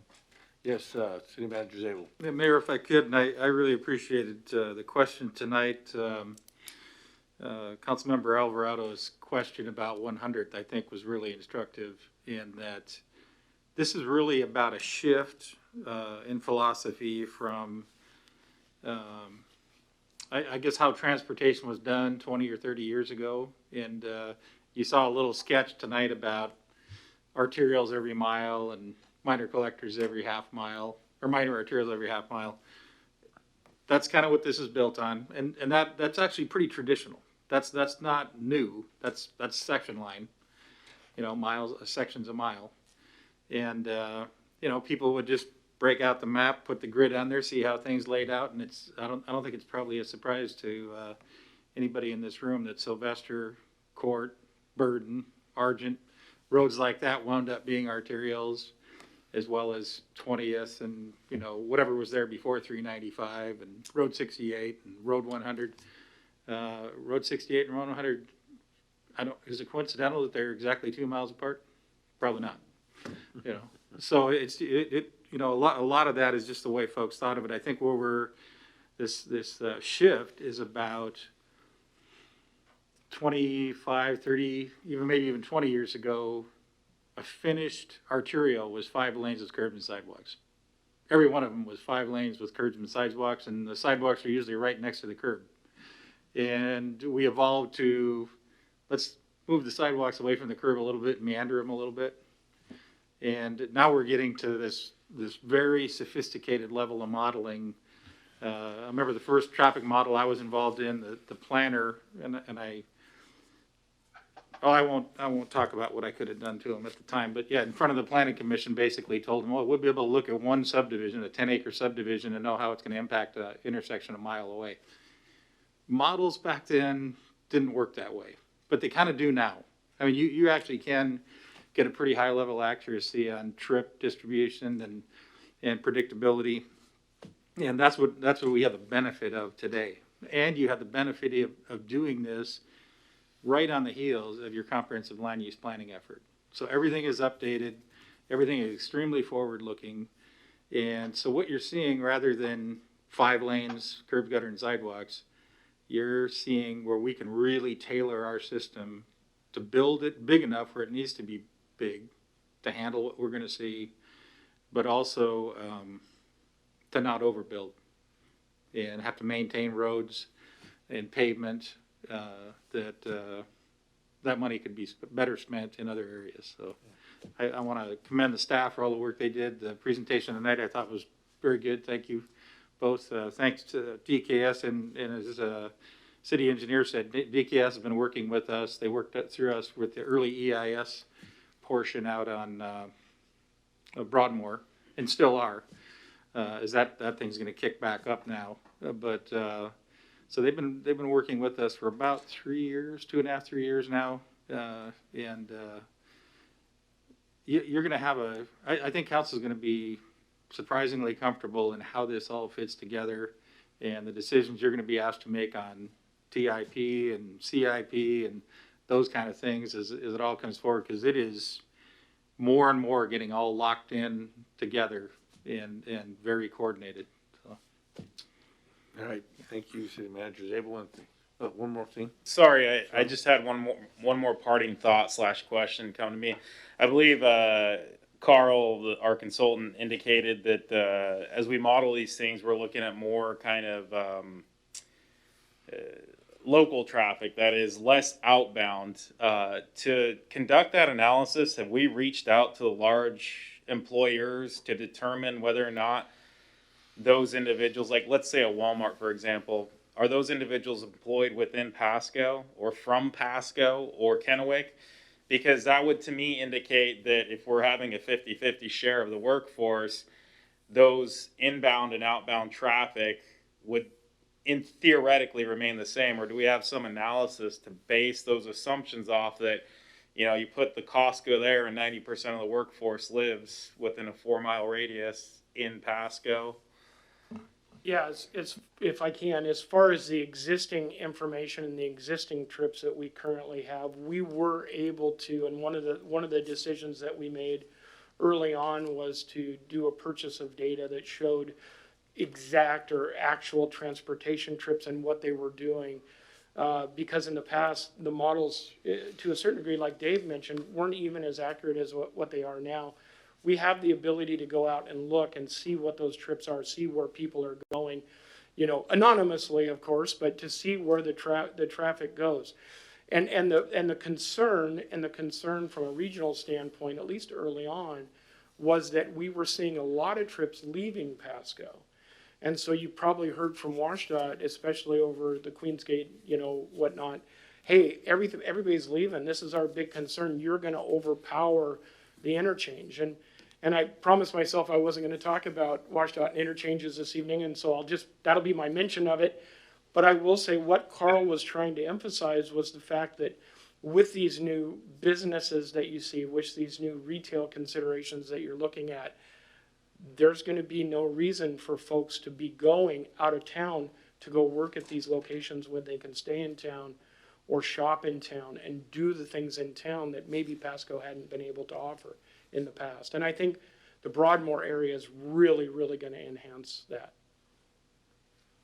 No, I appreciate that, and hopefully we'll have a full-fledged under the hood kind of look when we get to that point. Yes. I appreciate that. Thank you, Councilmember Serrano, and thanks again, staff and CTS for all the work you do. As this has been going on and our goals and putting everything together, obviously the quality of life, is really the top and most important of what we're trying to accomplish. But at the same time, we have competition, and we have to keep it competitive so that we can, grow and have our tax base get built and, be competitive with the other cities on what it costs to do all this. And anyway, just appreciate all the work that's gone into it.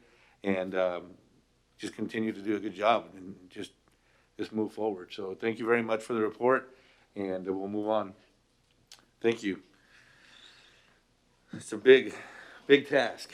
So next we'll work on, on the agenda, we have an ordinance, the PMC amendment related to lot size averaging. Director Rick White, are you available?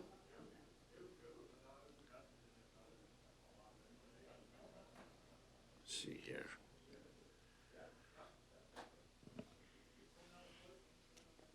So it's up, yes, City Manager Dave? Yeah, I will jump in and pitch it because the really tough part of the presentation our senior planner is gonna handle. So if Director White's unavailable, I'll just introduce it really quickly if that's Okay. okay. So good evening again, Mayor and Council. So Council recall back in 2019, state legislature passed House Bill 1923. And so that bill basically set out some goals and encouraged cities to increase residential building capacities. I think there were 13 different measures or activities that they could take. The city was awarded subsequent to that a grant to assist in the planning for the development actions listed in 1923. And the city council had authorized the staff to work with the planning commission on three of those actions, one of which is the subject of tonight's discussion, lot size averaging. And before I turn it over to Jacob, I'll note lot size averaging is what it sounds like. It's basically being able to divide a piece of property into unequal sized parcels that the average meets the underlying zoning. So 20,000, maybe some of your lots are 18,000, some of our lots are 22,000, but they add up to 20,000, which is RS 20 zoning. So with that though, that's my simple explanation of lot size averaging. Staff has been working with the Planning Commission and they put a lot of work into this particular effort, and our senior planner Jacob Gonzalez is going to walk us through it. Thank you, Mr. Zabel. And I think he crossed off the 4 or 5 bullet points on the top of my notes, so I'll skip down. But just as he had mentioned, the proposal is for lot size averaging in compliance or with regards to the House Bill 1923 legislation.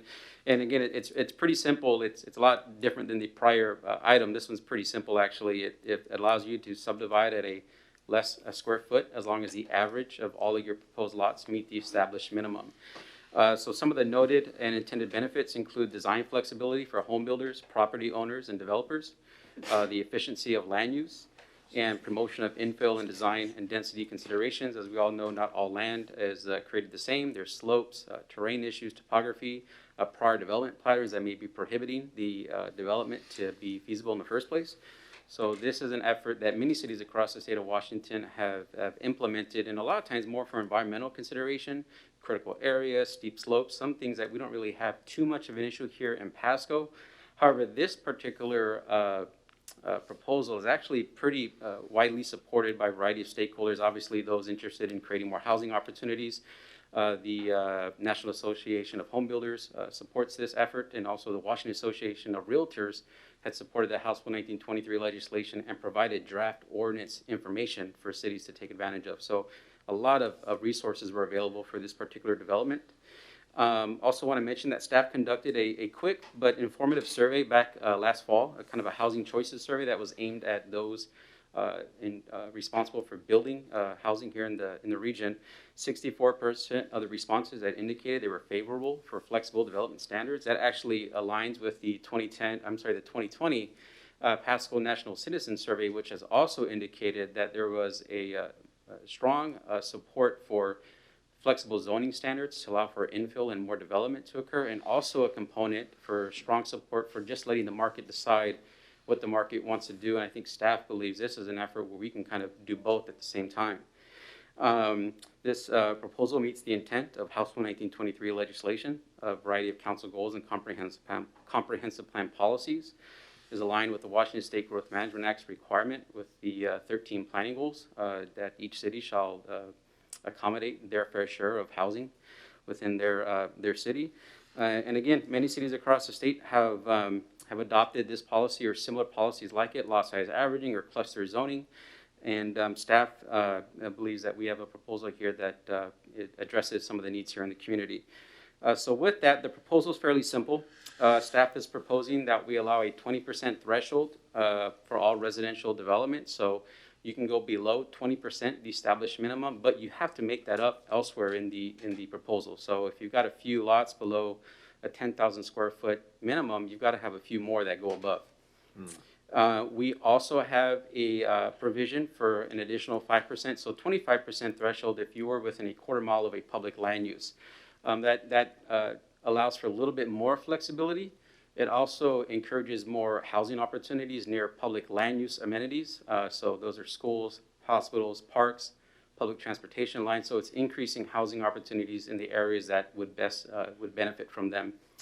I want to point out that we did receive some comment between the Planning Commission recommendation and tonight, specifically on, I believe, provision D, about the no more than 40% of any lot shall exceed the established minimum. So we want to take a better look at that just to make sure we've done all that. We've kind of tested it out as much as possible before we've recommended a final ordinance to City Council.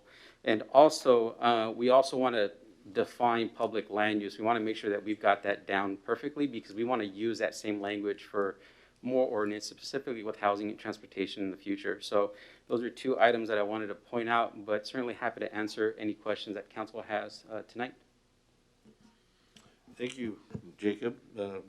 Councilmember Alvarado. Thank you, Mr. Mayor. Thank you, Mr. Gonzalez. Good to see you in 3D. I appreciate seeing this. I think one of the things that's working for a developer that we love to promote is the idea of mixed income neighborhoods. This provides a developer the opportunity to do that if they so wish to do so, and which is neat to say, you know, you could have a different housing sizes of homes and lots and things like that within a neighborhood. My question is, one thing I didn't catch on this was there a minimum number of lots? Like, could it be 2 lots and then the averaging of that, or is there some guidance to that? Yeah, the 2 lots would be the absolute minimum. We actually discussed this with staff if we wanted to raise it to, 8 lots, 9 lots, et cetera. But we felt just, if the intent is to create more opportunities for appropriate housing or for housing to occur that's compliant with our code and comprehensive plan, that we don't want to put any additional restrictions that are just there just for the sake of being there. And also want to point out, we actually allow lot size flexibility in 2 other portions of the municipal code. That's in the plan unit development and in the plan density development portion. So we already allow that. Those actually don't have thresholds, but because this is across the entire city, we want to be considerate there as well. Perfect, thank you. Councilmember Serrano. Thank you. Thank you so far. You actually preempted my questions, but since you raised them, I'd just like to kind of reiterate them for importance. You mentioned that subsection C, the no more than 40%. That was actually one of the things I circled and had the question, especially when it says, shall not be approved, right? And when I see shall, and there's no indication that there's some exemption from shall, as an attorney, I get a little concerned. So I just, as you take a look at that, consider whether or not there may be some variance language that we want to adopt with that, some type of out clause in the event that we find an appropriate exception. The second thing was you mentioned kind of industry activity, if you will, where you had the survey. Please continue to work with our local building folks just so that they kind of have their way in, because I think this is phenomenal. And to Mr. Alvarado's point, if you're getting down to just splitting a parcel into 2, to the whole purpose of this is you're allowing for greater, more holistic development. And so I appreciate this look. But I'm obviously neither a builder nor a buyer at the moment. So, as long as we have folks that are going to utilize this, and whether they do or don't, that's up to them. But I think this is a tool that goes in the kit that we're continually working to develop our code. To your point, we have other areas where stuff like this happens. So again, I appreciate the thought, and I'm hoping that those who are in the building community who are listening see this as a positive tool, but I certainly appreciate and welcome their feedback to see if there's anything that maybe we could do to continually improve this. So again, thank you for your efforts. Thank you, Councilmember Serrano. Councilmember Maloney. Thank you, Mr. Mayor, and thank you, Mr. Serrano. Those were all the questions I had. Spot on. All right. Anyone else? All right. Well, thank you for that. We're looking forward to see it That will come on next week's agenda items, or is that gonna? I think we'll want to hold off just to make sure that we've clearly clarified those Okay. two items that we Perfect. mentioned today, and then bring it back for council's discussion. All right, thank you. Thank Thank you, you. Jacob. All right. Next, we'll move right along to item D, carryover funds for capital projects from 2019, 2020 biennium. Director Evening. Richa, are you on the line tonight? I am. Can you hear me, Mr. Mayor? Yes, I can hear you. Good evening. Good evening. Good evening, council as well. The agenda report in front of you today is regarding a carryover of capital projects. This is something that the city has historically not done. So you're seeing this action item very likely for the first time in this kind of time period, which is the first quarter of the following budget period. During our 2021-22 budget preparation, we had a discussion about changing our practice and adopting this carryover model for our capital projects. In the past, staff would make estimates on how much would be spent by the end of the year and essentially build the following budget around that estimate for all of our capital projects. And while it was a good effort, what we found at least since I've been with the city for the last 4 years, has been that, first of all, it takes a lot of time to make those estimates. And there was a lot of variation as well. And many times those were things that the staff couldn't necessarily control. Sometimes the bids were period were longer. Sometimes the weather was a factor. And of course, there's many factors on which the project schedule changes. And of course, adopting a carryover process for a capital project is very much a business standard because it allows and allows for that flexibility that a project schedule needs and does not try to wrap it around a budget schedule.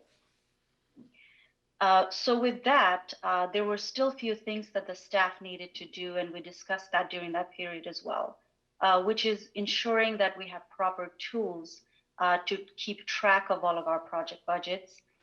Finance department went and looked at what is available out there on the market. But of course, us being frugal, we're always looking at what is available in-house as well. So we looked at how are we doing things now? What are the tools that are available for us, and realized that if we re-implemented the module within our financial system, which is called a project accounting system, we would be able to effectively track all of the project budgets at the level that we need to track it. And as a reminder to council, you not only approve project budgets, you approve them at the program level, but you also approve them at the funding level as well, essentially by approving budgets for each fund. And then you go a little bit further and you tell us when we can spend that money. And that is why this carryover budget is at your desk at this time, because you had authorized us for us to spend this money in 2019-2020 budget period. Since we did not, we have created this carryover package, and we're asking for your approval for us to spend that money in this 2021-2022 period. If we had not adopted that carryover model, then essentially a large part of this dollar amount would have been just absorbed in the 2021-2022 budget. With that, you will see about $57 million in front of you, and they are mostly funding coming from grants, revenue bonds, fund reserves, prior year revenue, LTGO bonds, and any future bonds that we might need to issue. And there are two projects that I did mention in the agenda report itself that included some errors, and that is less than $100,000. One was an exclusion, and one is a project that we do need a little bit more money for. Overall, you will also see comments within those projects that will identify some of the major projects where the funding is less than what you had, funding request at this point is less than what you had authorized in the previous budget. And we've also put in comments on why it is less. Anytime a budget is more than what you've authorized, we will come to you as we know better information and ask for an adjustment to the budget at that time. With that, I'm here if you have any questions. Thank you, Director Richa. Councilmember Maloney. Yeah, thank you, Mr. Mayor, and thank you, Director Signal, for the presentation and this movement. I do think this will add a lot more visibility, which is great for accountability for the city. I just have one question in regards to some of the negative carryover numbers we're seeing. There's a couple of those that I guess I'm not sure how to interpret something, a negative number here. So, like looking at. Yes, my apologies. I should have explained that. Thank you. I was trying to be 100% transparent there. How the council approves capital budget is not just at the project level, or not at the project level, but at a program level. So you approve, if you look at the CIP, the capital ordinance, you will see that you approve budgets at the water services or sewer services and things like that. So if there are some projects that went over the authorized amount, and I believe there's few of them, we are managing the overs with unders of some of the other projects as well. But we are trying to put it within our budget and in our system so that we're cognizant of those overs. So if I understand that correctly, so I'm looking here as a, for instance, at some of the fire station remodel.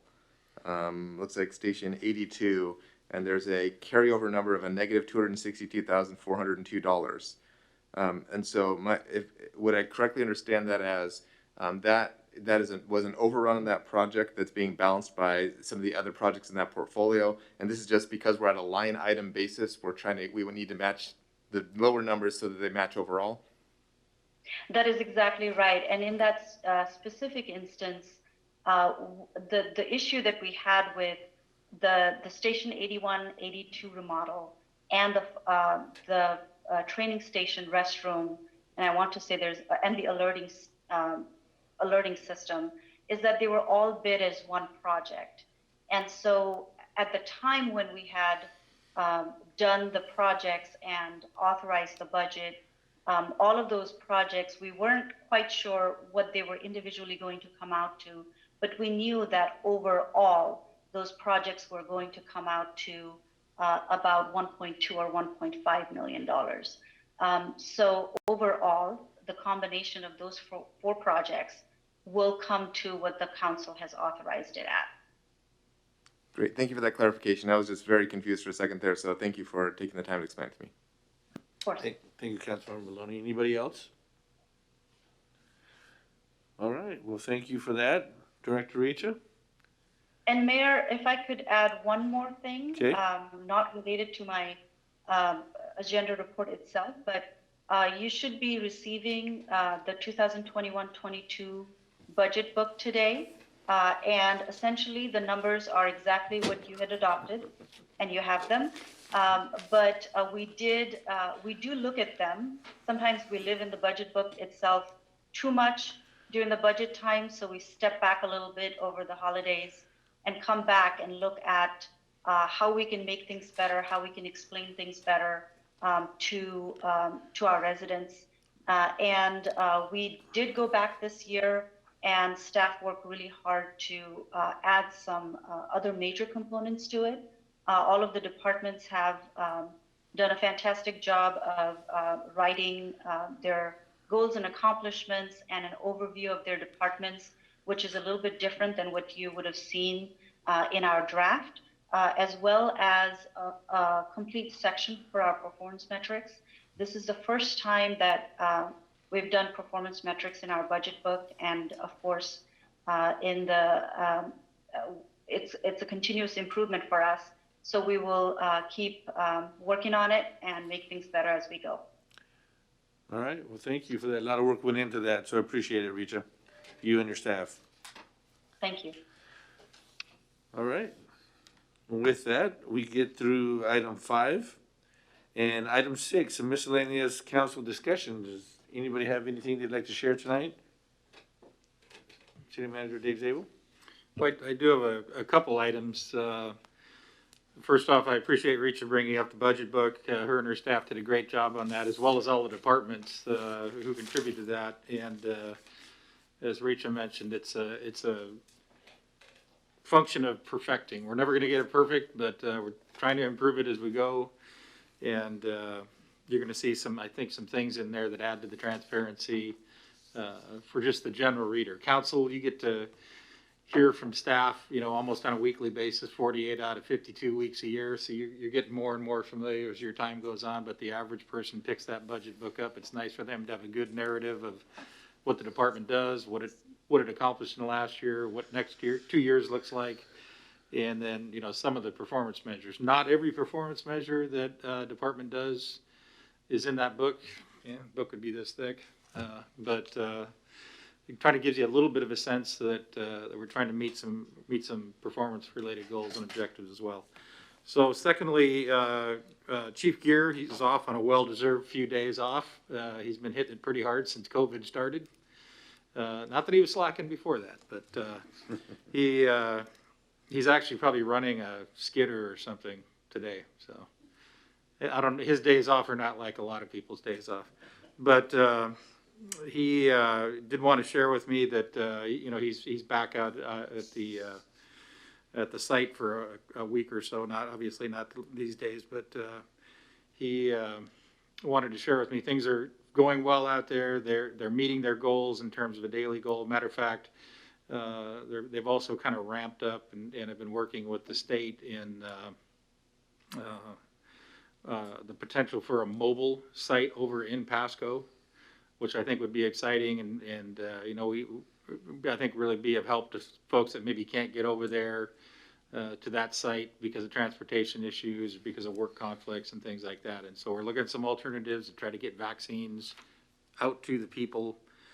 And then I also wanted to note that we had learned last week, and we're working on that issue as well, that some of our corporate partners out here that are distributing vaccines, such as Walgreens and Rite Aid, weren't doing vaccines in Pasco.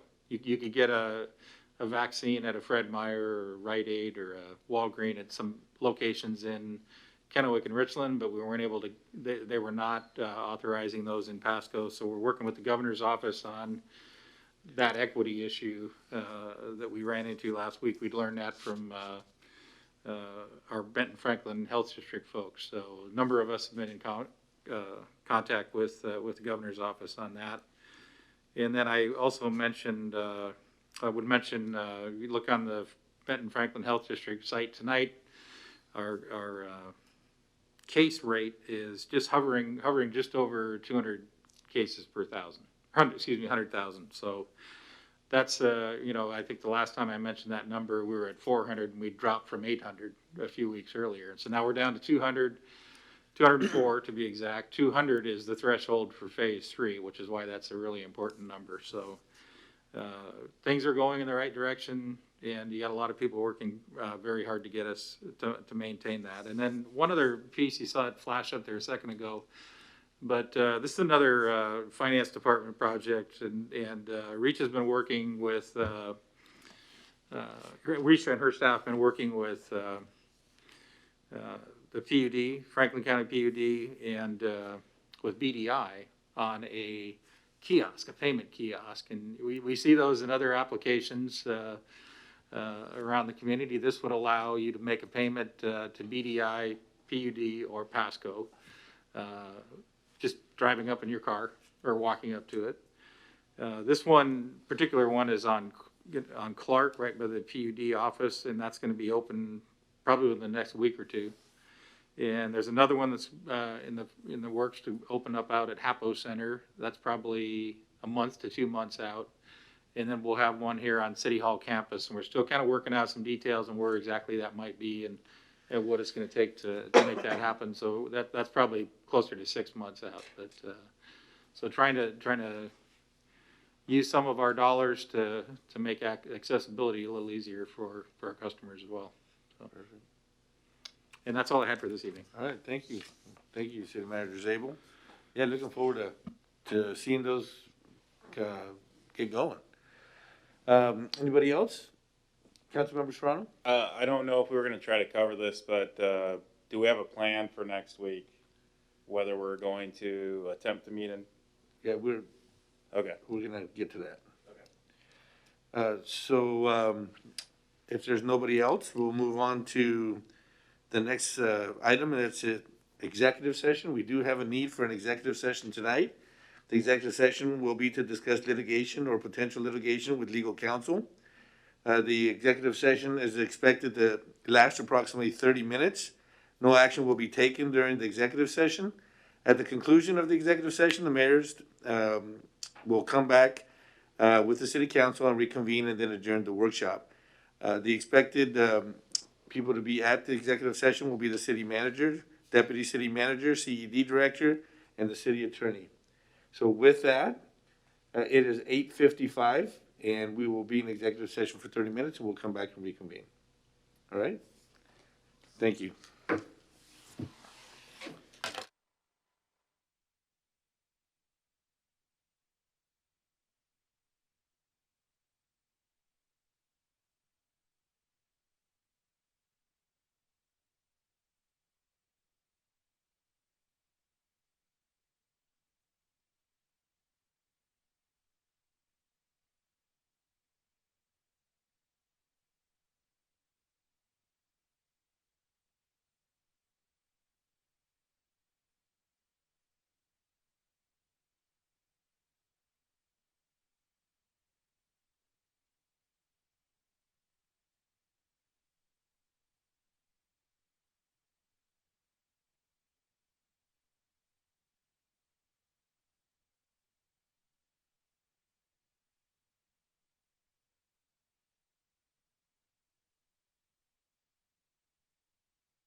Okay, so we are back from executive session, but there is a need to extend the executive session for another at least 15 minutes. So with that, I'm going to adjourn this meeting for another 15 minutes in executive session. We'll come back out and adjourn the meeting. Thank you.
Okay, we are back from executive session, and there is no further items on the agenda items, so it is 9:46, and this meeting is now adjourned. Thank you very much.